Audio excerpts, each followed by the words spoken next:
Mario 64. The first game we're looking at in our series is something that for literal years I've had a strong impression of. A man, a bomb, and a big hill. That's it. For 5-year-old me, that was enough. I craved to play this, but I couldn't. I was super fucking middle class in the 90s, but not so middle class that I had a PlayStation and a Nintendo 64. So, it was Hercules for me, while Mario and his thick rectangular mustache remained just out of my reach. So, not only have I never played Mario 64, but I've never actually played a Mario game from start to finish. Now, obviously, I'm not a complete rube. I know who's Mario of the Mario Brothers is. He has a brother and a wife and an evil clone. He jumps and flips and shit. He collects stars and sometimes he's a raccoon. I get it. I understand him. But I don't really know anything about his games. What happens in them? What does he do? And what's it like to dive right in with one of the biggest classics of all time? One of the pioneers of not only the genre, but technology. Mario 64 is considered one of the first and finest 3D platformers ever. And when it came out in June 1996, it was met with all kinds of critical acclaim and awards, which I am sure meant a lot at the time. But more significant for Nintendo, however, was the fact that it shifted over 500,000 units in just 3 months. And in fact, over the years, Mario 64 has sold well over 11 million copies, and you'd be hard-pressed to find any video game list, including this one, that doesn't mention Mario 64 solely because of its influence on the genre. Change angles. Go anywhere you want to go. Do anything you want to do. But why? Well, the insanely short answer is the Nintendo 64. The Nintendo 64 was one of the first consoles in the entire world to take advantage of one key feature, a 360-degree analog stick. A feature that's considered pretty standard today, was wildly innovative at the time. And yes, the debate is still out as to whether the controller was developed around Mario or if Mario was developed around the controller, but it doesn't really matter. What it did mean was that you could move Mario in full 360-degree range of motion, rather than just left, right, up, and down. You could actually move Mario wherever you wanted to. That, and the fact that Nintendo 64 was actually powerful enough to cope with genuine 3D graphics as opposed to just cleverly placed 2D sprites, meant that for the first time ever, Mario was in 3D. There was no 2D trickery. This was the real deal. A full analog stick and a plumber really changed the game, so to speak. Mario wasn't just hopping and bopping anymore, he was running around in full environments. Mario 64 asked its players to not just go from the start to the finish, but to actually explore and wander around the world they'd created, which these days seems like small potatoes. But back in 1996, holy fuck, that would have been wild as hell. Non-linear gameplay? In my Christian neighborhood? Thank you, Mario. It's honestly safe to say that without Mario 64, without the Nintendo 64, there would not be a 3D platformer genre. I mean, okay, that's actually fairly hyperbolic, but it wouldn't have evolved in the same way. You know what I mean. Anyway, what's the actual game like to play over 25 years later? Honestly, there is a ton to like about Mario 64. First up, I am a big old fan of the story, or what passes for the story. Now, Peach invites Mario to her castle for some cake, but when you get inside, it turns out that everyone's been kidnapped by Bowser, and you need power stars to get them back. Now, I mean this completely and utterly without irony. This is great.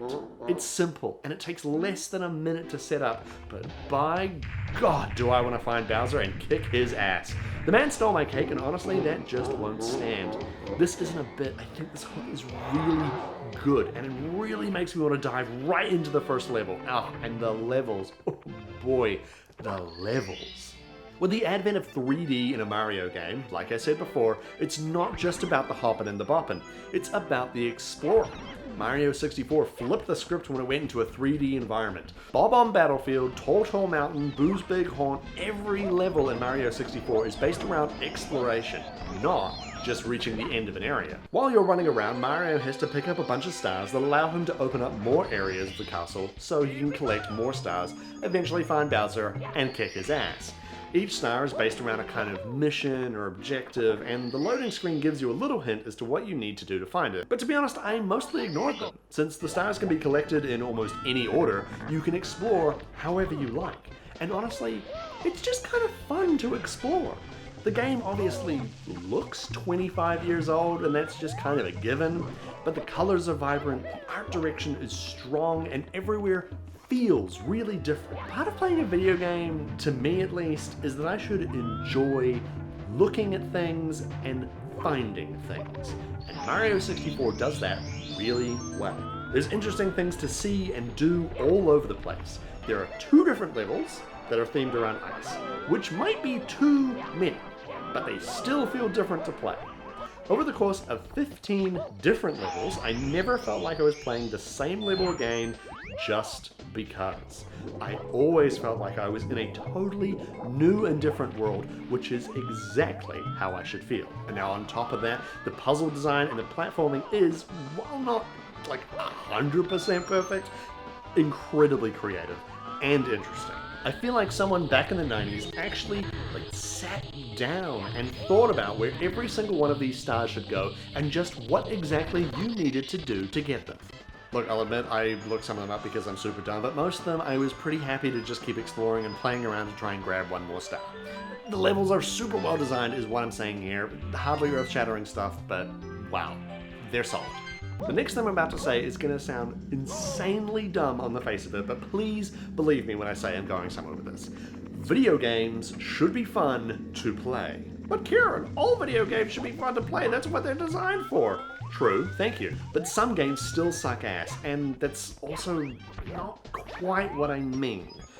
What I mean is that the actual act of using the game, of pressing the buttons and moving the stick and seeing something happen, should be fun and satisfying.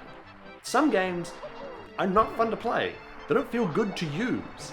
I never liked Mega Man X on the Switch because he felt like a rock being pushed through porridge, and I actually stopped playing the Assassin's Creed series not only because it was a swollen whale carcass, but also I actively did not enjoy moving the actual assassin around, which is an important part of the game, I think. Mario, however.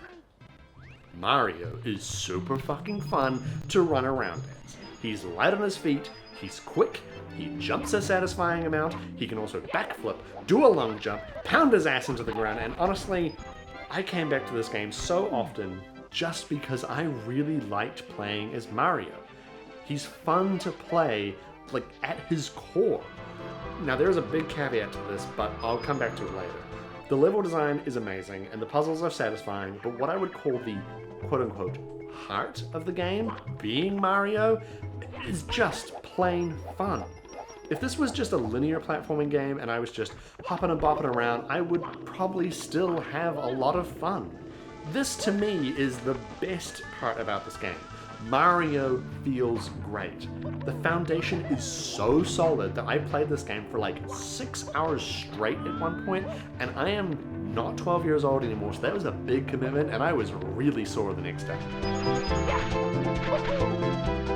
However, not all is joyous in the Koopa Kingdom, or the Mushroom Kingdom. Peach Kingdom? Anyway, there are some bits that are really bad. Now I'm going to head something off the pass right this second, right now. Yes, I know that Mario 64 is over 25 years old and it came out in June 1996. But it's 2021 now, I don't really care. So when I say something brave yet controversial like, the Mario 64 camera is a piece of hot trash, I'm aware that that was a groundbreaking piece of technology for the time and that it probably has some issues now. But I don't care, because it's pretty bad. The camera in Mario 64 is designed to give you the best view of Mario, swinging around and rotating automatically. Or you can lock it on Mario to provide a more manual experience. Both of these modes are pretty bad, and more often than not, you just really can't see what's going on when the level layout gets a little complicated. I ended up sticking with the locked-on version because that was the closest I could get to actually having a free camera. I could just move myself, but the thing is so fucking determined to get back to Mario or get back to the best position, I don't really know why I bothered. It's honestly infuriating since there are so many points in the game where the challenge isn't so much the actual platforming, it's figuring out how to mitigate the camera's cursed influence on you. Again, I get this is a new thing for the time. Playing it now, it's pretty fucking annoying. Now that said, honestly, I can forgive it sometimes. I played Kingdom Hearts on the PS2, that had an awful camera, and it's one of my favorite games in the entire world. A bad camera doesn't make for a bad game. A frustrating one for sure, but maybe not bad. But what is bad, what is actually legitimately not fun at all, is all the goddamn swimming and flying that Mario has to do. I'm confident that Mario had no say in the matter whatsoever and would have much preferred to stay on dry land. Which I would totally understand too, since the underwater controls and the flying cap are probably some of the worst 3D controls I've ever seen in a video game. The swimming is slow and unresponsive, and coupled with a janky camera, it's even worse. The flying controls make no sense at all, and it's even harder to discern what the fuck is going on, because again, the camera is working against you. It's particularly disappointing because, as I said, being Mario is really fun. But what I probably should have said is that being Mario on the ground is really fun. In every other way that he moves around is complete torture. I just don't get why so much care was placed into him moving around, really perfecting the feel of his character, only to absolutely fuck it when it came to the air and the ocean. It's really disappointing. And yes, I did finish the 2 underwater levels, but it was very annoying and not fun, which, as we discussed, is not what a video game should be. My only other gripe with Mario 64 is something of a weird one, I think. Like I said, a game should be fun. But I also really believe that if a game is telling me a story, no matter how basic, it has to try and get me to believe it or be in it in some way. And strangely enough, I think Mario kind of does that. The opening scene is good, like I said. After Princess Peach, you go inside the castle and you talk to a small man, I think his name is Toad, and he really reinforces what's happening, and then you get to my favorite part of the Mario 64 story. Arriving on the first level, Bob-omb Battlefield, you talk to a pink Bob-omb buddy who says that everything around here is all whacked up thanks to Bowser and you need to be really careful. The implication is that they'll help you if they can and hope that you can fix things. Now, I really dig this. It implies that this world is usually a lot of fun and joy, but Bowser's influence has thrown everything off balance. There's something for us to fix. There's a normality that we can return to. We're important, and Bob-omb Battlefield really does it well. It feels super chaotic with these bombs all over the place, water droplets raining from the sky, and climbing to the top, and defeating King Bob-omb really kind of makes you feel like Mario is actually doing something in this castle. But it doesn't really last. As the game progresses, bosses don't really exist anymore, there are less and less people to talk to, and the levels feel empty. And Mario's presence feels a lot less significant. At the beginning of the game, it feels like he's there to solve problems, to make the castle better, safer, more fun and joyful. But by the end of it, it just kind of feels like he's there to be a shithead to people and pick up stars.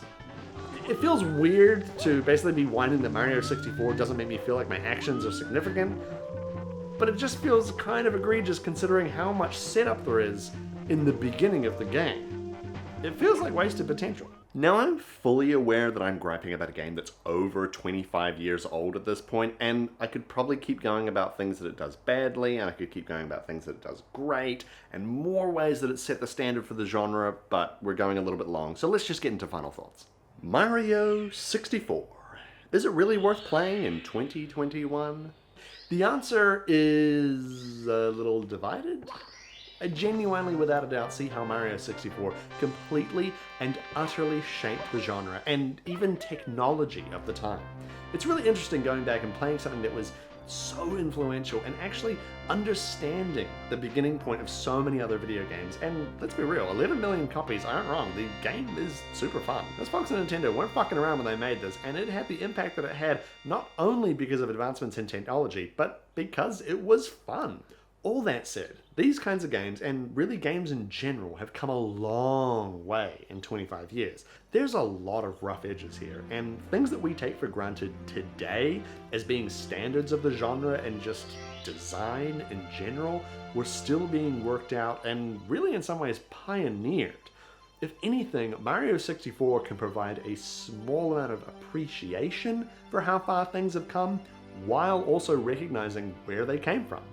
Which is a very fancy way of saying, yes, you should play Mario 64, and yes, it is fun, but perhaps this is one game where the rose-colored glasses should stay on.